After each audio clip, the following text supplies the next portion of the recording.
Nous sommes en pleine saison hivernale.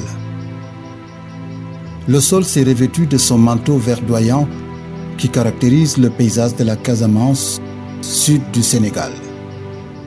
D'épaisses couches de nuages tamisent les rayons du soleil. Clément, aux premières heures de la matinée, le ciel menace d'ouvrir ses vannes. C'est la fête au village de Fawoun.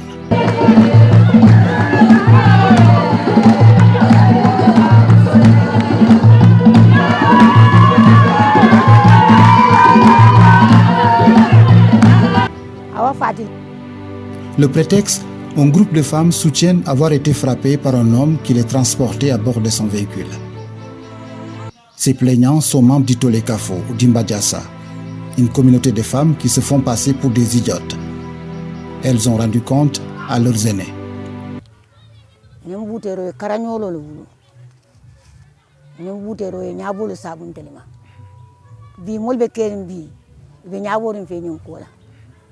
Laftalan satele ke kilinti ngadali nyonna hani atari jam fate kalon ko tel bota faawon nim fute kalon ko bota faawon nim bute ro day yo ngot amma buso ta yim bute ngakumbo ayim butel furu ngadali nyonna kabrin sero bar mbe bitilo mun to bi lataminna amusma lafta walla lataminna buwa wala firu. Malgré son long séjour en Hexagone, Boubacar Mané, un bon initié, a pu décrypter le message qui se cache derrière cette accusation purement imaginaire. Traduit devant le comité des sages, il a donc fait son mea culpa, une manière d'accéder à leur demande. Nadiniwo ngamike nyaton fenko dimbaya jasa yo buba tata karafuro to abina anala woto ye wol mo fula samana iko ina safoja iko buba wole bute puru tulungo doro ilafita puru tulungo doro iko buba le bute nkai buba akoha nkai wai ale munde ke buba fo ali aye wol muy bute iko hanin tol ma fenke yen tol bute doro nkai dia akoha nkai buba ndi malem nte miya bambo abento la kafo ko mbanye ninkala ako hani ite sija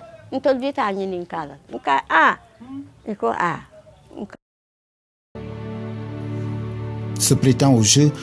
il accepte de payer la compensation consistant à habiller les membres du groupe tout en leur offrant un grand festin. Alors, M. Boubacar Mané, nous sommes à Faoul, chez vous. Oui. Vous pouvez revenir un peu sur le contexte de l'organisation de cette fête chez toi? Bon, tout d'abord, bonjour M. Demba. Donc, par rapport à cette organisation, c'était en 2021 quand je suis arrivé parce que chez nous, c'est une coutume. Donc, il y a un groupement qui s'appelle le groupement des Tolé Kafo. Donc, j'avais taquiné une des dames. Donc, ils m'ont fait payer une amende. Et cette amende que j'ai payée, c'est cette fête qu'elles ont tenu à organiser aujourd'hui. Donc, si je comprends bien, chaque année, quand vous êtes là, vous organisez ce genre d'événement? Effectivement, chaque année, quand je suis là, j'essaie d'organiser cet événement. C'est pour essayer d'unifier les gens, de réunir les gens pour que vraiment qu'il y ait un lien de parenté, de fraternité par rapport à la population et par rapport à la population. On les a vus très mobilisés, ces femmes membres du Tolé Kafo. Derrière vous, qu'est-ce que cela vous fait? Vraiment, moi, je suis tellement content parce que ce n'est pas tout le monde qui a cet atout. Ce n'est pas tout le monde qui a cette chance. Donc, je le remercie parce que pour eux, tout ce que je suis en train de faire, franchement, donc, d'un côté, ils ont un intérêt, de l'autre côté, moi aussi, j'ai un intérêt. Parce que quand on dit, vaut mieux avoir le personnel que l'argent. Donc moi j'aime bien vraiment ces genres de choses vraiment par rapport à la population, à la jeunesse et voilà. C'est pourquoi moi je n'ai pas une limite sur les âges. Pour célébrer cette fête de la fraternité en son honneur, une date coïncidant avec ces périodes de congé est retenue.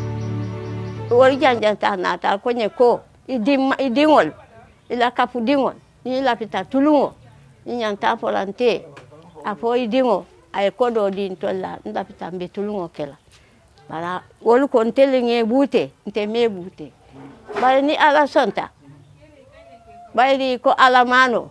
nte ba kela le tulungo doronem mbe kodo kilana ale mengo me alla pita men ale yake ha kana alla pita duala doro Ndenya bota tololfe ndenya bota tolelfe na nya bota tolelfe o maje kuya kute tolela nya bota tolelfe ndenya bota tolelfe ayo kamfa kute tolela imagine ndenya bota tolelfe Farmata Demba ndenya bota tolelfe Manikunda, domicile familial, refuse du monde.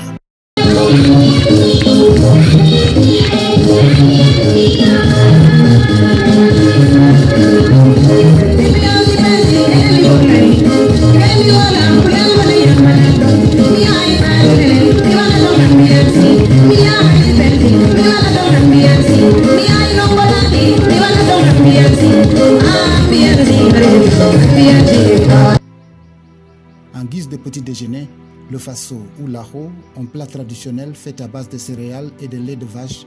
abondamment assaisonné de sucre et servi aux convives. Assemblé pour la circonstance par affinité, il s'en gave à volonté. Sandor sa tatanunya woni bi manke kilinti ha lon kamule ka fada barbi nata no ni ko ni ka sabi sabano nan tanu nga sabanga ke ja barbi obi waya ka alhamdulillah rabbil alamin nga faso min nga toto mina konto namba toto la ka fami ji suma toto boisson ha boisson fana biji galaso animu lana ol baby yel femme manke non abele bije tout femme manke mbemba manyo tentula mbemba manyo tentula naje binte beta amara nyin sate ngofa alhamdulillah rabbil alamin ninda sata haklo dada mba manyo le kan saba ko ma yayi tan nyanda kala tan kan tanun tan ko ha adunga ngol fana so do mili be ngun kum dafa nan ko ma alhamdulillah rabbil alamin amantar musukunda mantar ke kunda ina mun telefon. En Afrique traditionnelle, la stérilité du couple est mal perçue. La responsabilité en incombe à la femme. Tous les recours aux pratiques traditionnelles à travers le tolekafo en vue de pallier à cette infortune. C'est ce que révèlent ces témoignages. Ala muta dabo afa muta dabo dingu almamu nga ala dano leke wala dano ala na radu wajabi ma moto le kurko wulindi ina mun famate woto le kurko wurte bo watate bole kon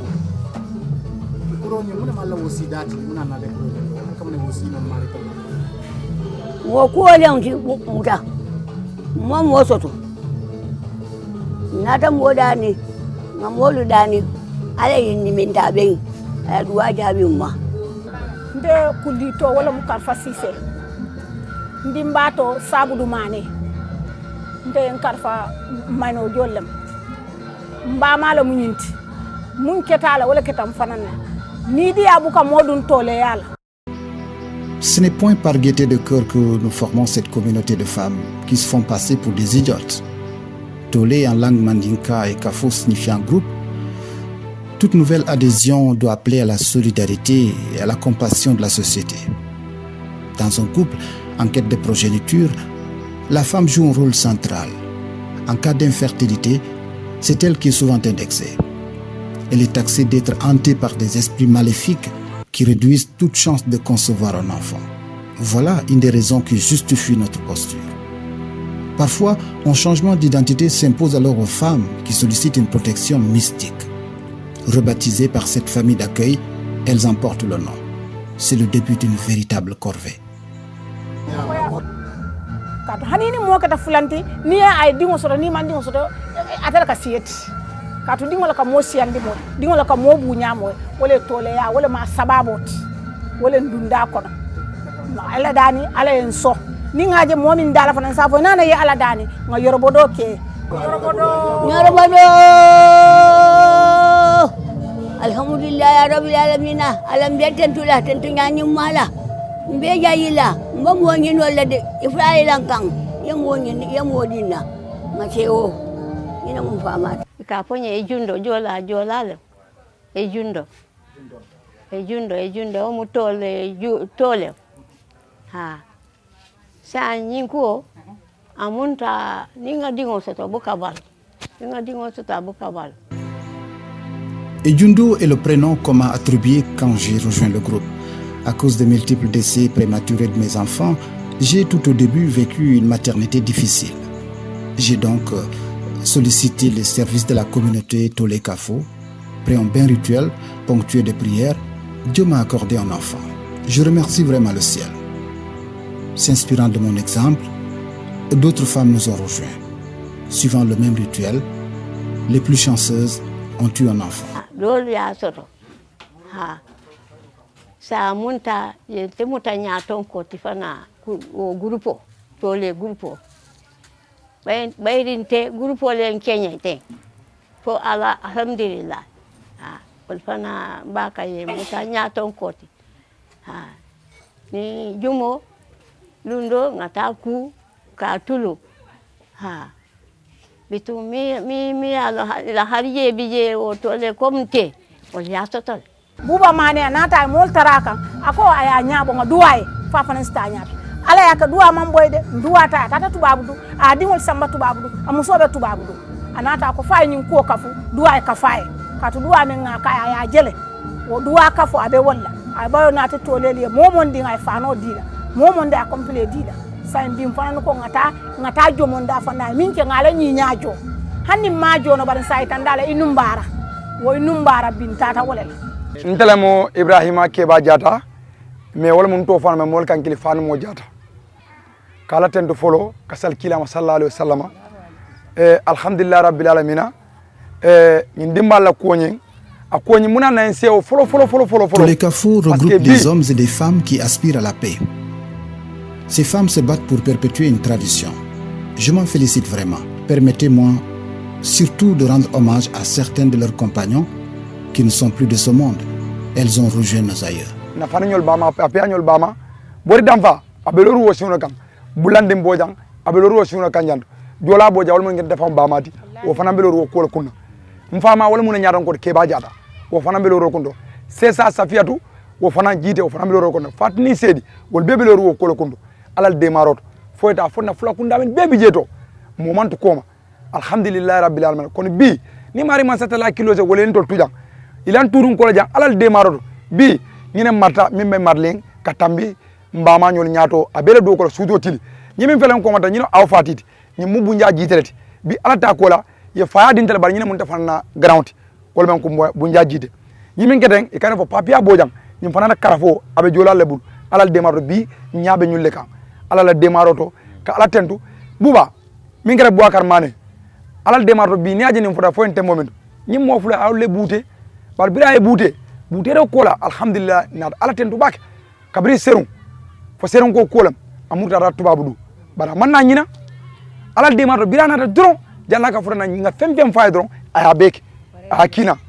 adala pare kola bira futara jandu fem fe yal ni dépense anda kele jedo Boubacar Mané abe pare ngal a bekele to lel sewota e contenta fo sen contano mara abe danne damen mil tutan mbul janto merol mbol fanal tentu lambe jayla ala matna ala yetol me ñaato ntol nga metol noma kila hormona barakoto parce que ñimu kulede malla fa ay dañin damana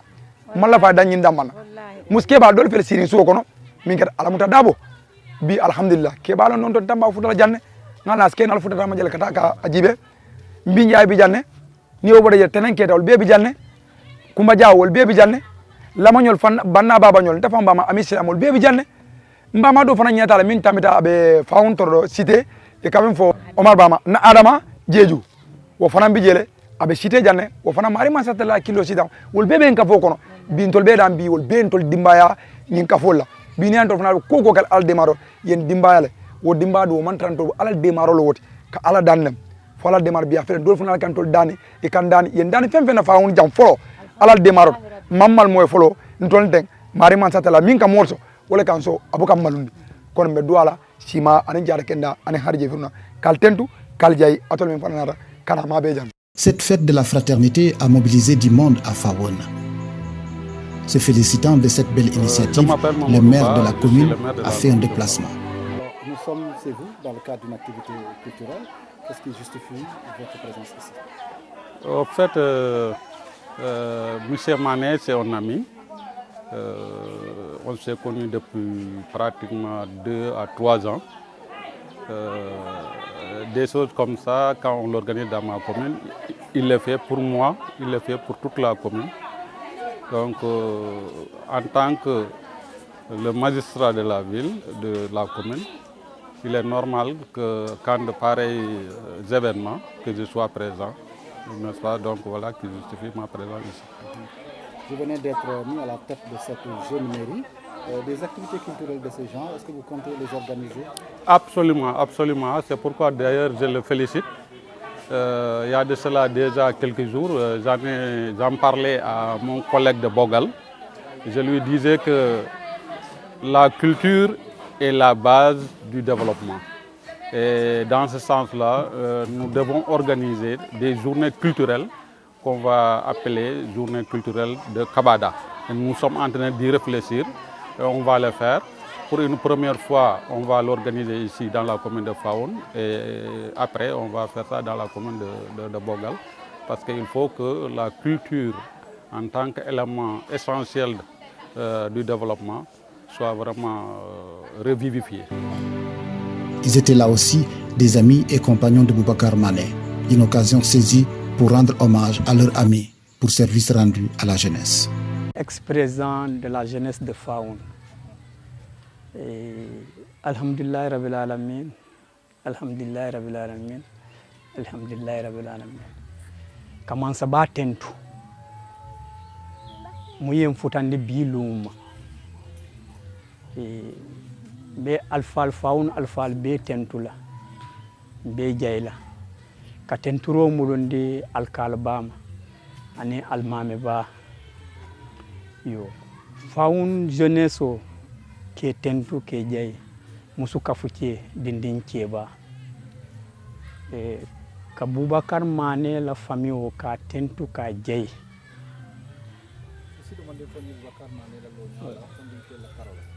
yo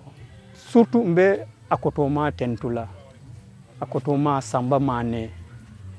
ka doma tentu Aliou Mané e tijan e be Espagne bare hakilo bijan.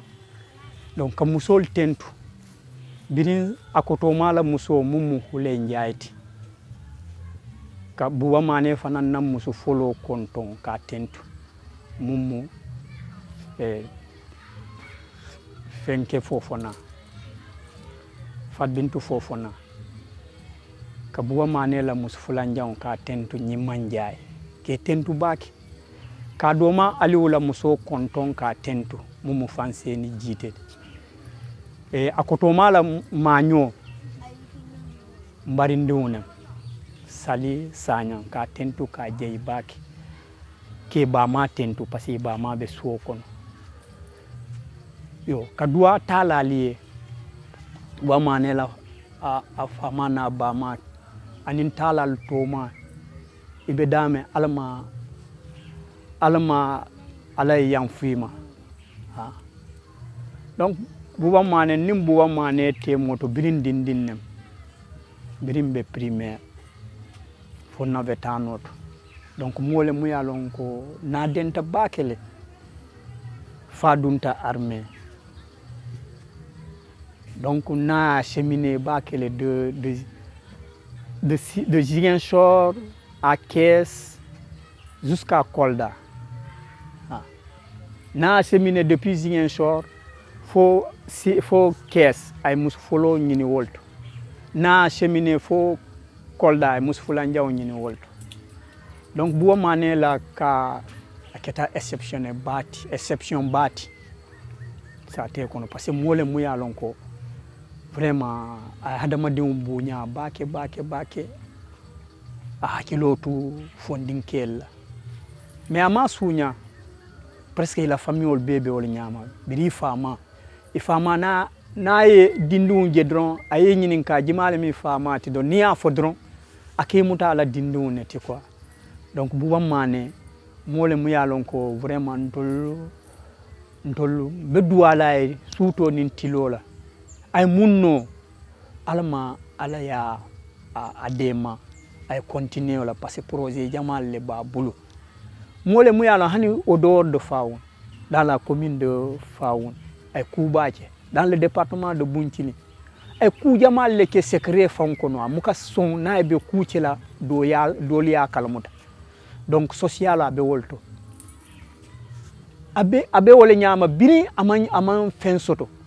fo bi ala ya fotandi bima donc buba mané ka tentu ka jey mole muyalon ko il a beaucoup souffert mais il a pu en tout cas relever le défi ay obstacle jamale franci wala na ala fanam ta jubela wo nyama muyala nanata sangosa nanata il rassemble toute la population de Faoun afuta nyawnya ka fenke pour yesewo donc wo mo bale moti donc ala fanam ba jolale wo silo wo Kenya betola bo manen se mum insa fo jannim fo suwoye ku nta banna fola mo bete ba ntel kal nakal la birin dindi donc buba mané ka tentu ka jey ka famille o tento parce que bi ni aje abe ku fanan ke la famille o le fanan lotale. Boubacar, lui, a profité de cette tribune pour inviter les populations, notamment la jeunesse, à l'unité pour le développement du village de Faoun. Parce que mobe manyen soto. Donc ndabe dimbayal mbe tentula, mbe kafnyol tala mbe tentula fana. Mbe tentula mbe jayla parce que bi ntame joro soto. Ya maro nga mun soto mbe mundi la Faoun fondinkel la ngake kilinte parce que tant que manque kilinte Faoun ta sambanola. Il faut que beke kilinte nta man sanda min ta dol ba fola fula kunda man ka kunda jola kunda fenke kunda wala nyanta bola nta malla fi wala moyla nta ni ko Faoun parce que nga wala lo parce que déjà ni tata fay ko fula kunda man ka kunda déjà ye division natile donc nta la fenko damman ko Faoun parce que ni ko Faoun dro que ça soit n'importe quelle ethnie mbe ba konole donc nta be Faoun kol dani la munna nga ke kilinte nga kambe mbenga parce que bi ni ko bo mané hewo soto ni kayrolon dol ba fala o ma fauna ama fonte dol ba fala nono aka fan warale do ba fala nono aka itandile ko kode o babulu wa tara wonten ntol kanyin kele pour beye kambe beye ke kilinte mais ni bo mané kayro soto sate be sifuri koro soto kay astaghfirullah sate be sifunte na men taman duwa nga koro soto man duwa wala ndaka mun duwa be kayro soto donc o kayro laftan mo be kambe o kayro la côté la ko ndebe Faoun ko dane la wala ngake kilinti. Dans cette quête pour l'unité et le développement du village de Faoun, la diaspora doit jouer un rôle central. Ande mum fola no la mun betu bab de si nga école lolé nga karandir la fanan fenko nyemfe sambe mundi la conseil o mundi la et puis mbe appel o mun lancer la ngaf nyomali mun bidje ye hakilo murundi parce que kudol bidje abe buka fo il faut que nga ke kilinte na sate nga doku parce que nga projet mun fono imanyaka nga mun liste no imanyaka nyimu une minime partie déjà projet fula damana te mun nga mun liste no siatale kabir nga ni école arabo lo kamta ko ntolla duwa danta wolto ko bebe lore te pourtant ko manyanna lola ntol be de na ntol khaniya tarantol ma état soto kudol bi jemu yalla ntol sake no le sans état la edo donc ntebe dani la munna nga ñom moy nga diamu nga continuer nga na wato sitalo munna nga na faunta nga avancer ndi. Assalamu alaikum rahmatullahi ta'ala wa barakatuhu badi no mbal be kontonna mbal tentula mbal jayla al nal badi malamu keba njay jité bu senki wuluta wolto bari pratiquement ngana dindi ya bek Faoun janne école élémentaire be ngake janne fo ala ke bi alhamdulillah mba do man kan be do ko man sakunda comme 40 fanala mais en même temps nata poste do fana soto comme secrétaire municipal Faoun mérioto donc mba do man kan jeto pour que la population et que le banque molier et le soulan kola yo donc même au be contana même au be tendula même au be jayila kabo dinding kata ki balu be contana yo Faoun sate mo mela be alfal be contana kabri alkalolu fo almamol siwna fanala be kontonna be tentula be jayila yo Bakar Mane fana mba kontonna mbala fam yo be kontonna be tentula be jayila donc bi mbelu men kono min keta mbulu kono sewoti mi yalan ka warta bake kanton si domondo mel lonno ala koto si min fono je Bakar Mane keta molti ntolu isiatante bar tarte no majanne nga dindiya be ki janne tarte no male bari alhamdulillah molo mi yalan ko ala betia ana kurkurta la manke biti donc han kabiya monto silo wala ka continuer yo donc o konton dro mbo kala ne sew fana bay tan labbe luna bari vraiment molam ala ke adoma kino fela atata France yo mais à chaque fois on a vacances là famu jang kamol be regroupé pour que l'on jube kamol ka fu ñoma vraiment misike sew koti yo donc wala na bini la korda kono vraiment sew warta bak mo aussi ata je alhamdulillah mol be seworing donc wo foka tentu ka jayi bak anin ka so duwala fana fo altala si naso kayrola ay ngane beto min soto ala sate ay ngane beto soto banko fana e fo altala vraiment ala sa jowola donc lafta kawle tandi molla mo si min fono dron kabiring ay kaytol soto commencé kana vacances là à chaque fois fo ninkel la makam min kete barona fanalati en tout cas culture fanala surtout ko yalan ko abe kerin sate kono ning akuma kam fotanama vraiment akalo akola surtout la nentilola yo donc fanala vraiment il est très disponible mbaten tulam ba jeylo bundala quoi.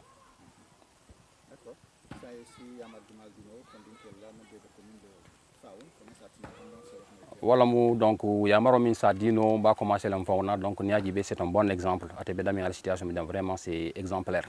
donc anyanta kala exemple ti jeunesse au B ko ka fo mo imandu la soto fo ila dinkira itara dunia dawada ila dinkira e wulta dami e manyana kanyina jela yo donc wo ala exemple ni vraiment be jeunesse au B exhorter la pour que exemple beto ka bulo noma itara dunia dawada nyantan le bota min tolto kananyina jela yo donc wo vraiment message on bolanda jeunesse au B comme ça ni tara akere nyawnya imete je nyawnya ikana ni koma fanana yo mintu koma vraiment ikana ni nela yo donc ate presque bi niaji bi c'est une référence mi yalan ko be nyande ka suivre ouais. Voilà, d'accord, merci.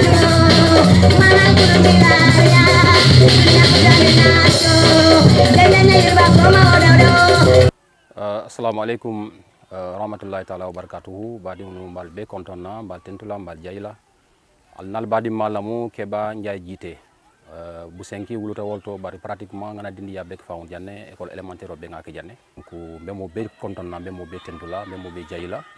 kabo dindin kata ki balu be kontonna yo fawn sate mu mela be alfal be kontonna kabri alkalolu fo almamol siwna fanala be kontonna be tentula be jayla yo Bakar Mane fana mba kontonna mbala fam yo be kontonna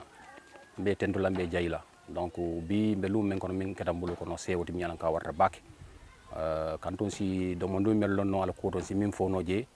Bakar Mane keta molti ntolu isiatante bar tarte no majanne nga dindiya be ki janne tarte no male bari alhamdulillah molo mi yalan ko ala betia ana kurkurta la manke biti donc han kabiya monto silo wala ka continuer yo donc o konton dro mbo kala ne sew fana bay tan la beluna bari vraiment molam ala ke adoma kino fela atata France yo mais à chaque fois on a vacances là famu jang kamol be regroupé pour que l'on jube kamol ka fu ñoma vraiment misike sew koti yo donc wala na bini la korda kono vraiment sew warta bak mo aussi ata je alhamdulillah mol be seworing donc wo foka tentu ka jayi bak anin ka so duwala fana fo altala si naso kayrola ay ngane beto min soto ala sate ay ngane beto soto banko fana e fo altala vraiment ala sa jowola donc lafta kawle tandi molla.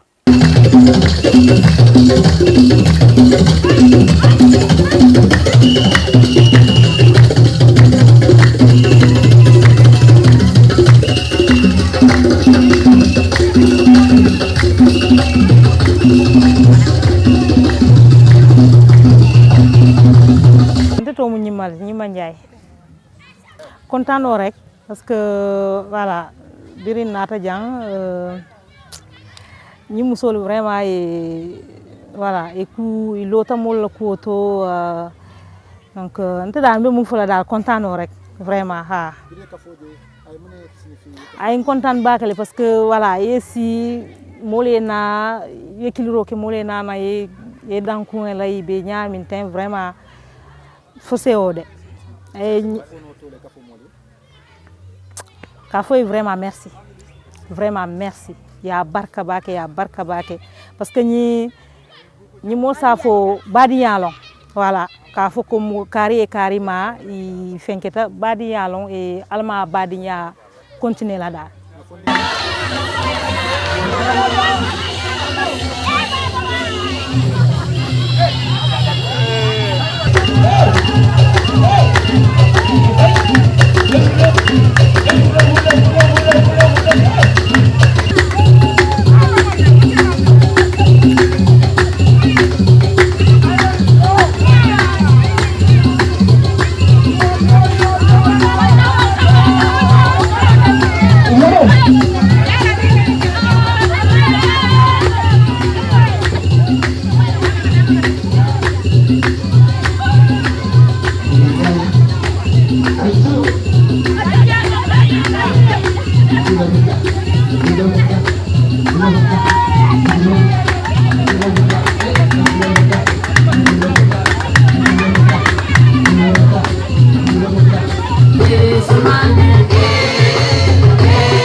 alam be tentula tentunya nyumala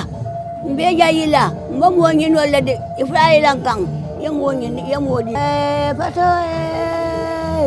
aya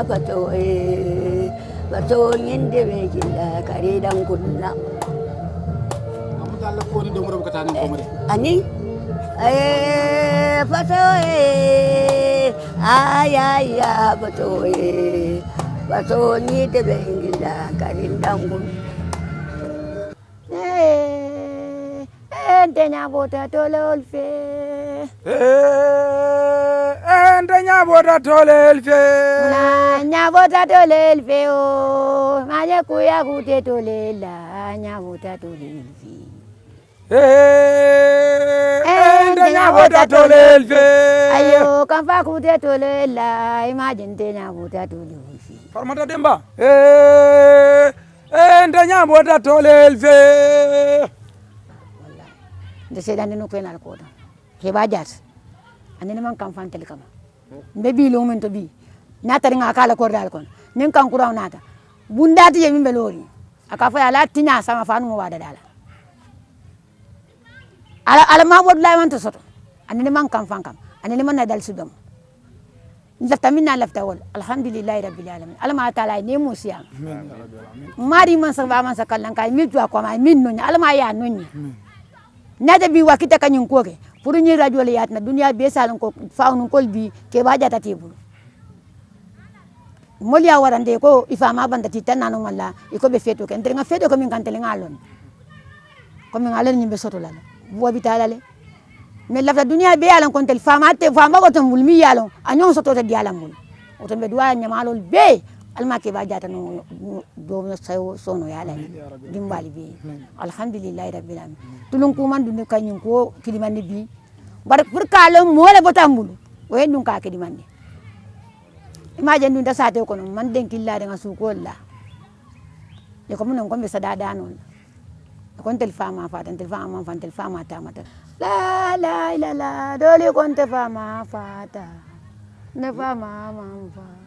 baba ta mola la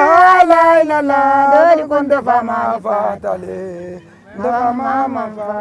baba ta mola amam fa la la la dole kon te fama fa ta mama fola tane baba ta madula amin illahu ya rabbi para atama de ka fa mani mun ka fa atama tele ko ata